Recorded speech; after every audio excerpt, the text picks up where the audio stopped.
لو انت بتخاف من الكلاب فابوك اكيد قالك ما تخافش منهم.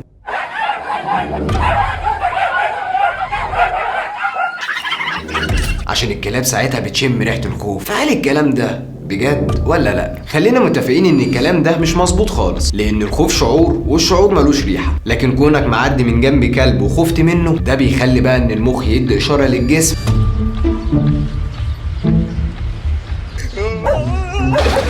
يعني انت لما بتخاف بتخلي نسبة الادرينالين في جسمك بتزيد، وده بيخلي بقى ان الجسم يعرق، لان العرق ده بيطلع ريحة بيخلي الكلب يشمها، وكل ده بقى بسبب الخوف اللي انت فيه، او بمعنى اصح ريحة العرق مع ارتفاع الادرينالين في الجسم بسبب الهرمونات بتخلي الكلب يعرف ان اللي قدامه طبعا في وضع خوف وكمان ضعف. والكلاب بتعرف ان انت خايف عن طريق حركات جسمك، يعني مثلا كده لو اديت ظهرك لكلب ساعتها هيفتكرك ان انت خايف وهتجري، وخصوصا لو جسمك افرز هرمون الادرينالين. ودلوقتي بقى عايزك كده تقول لي كم مرة الكلاب جريت وراك، ودي كانت معلومة سريعة كده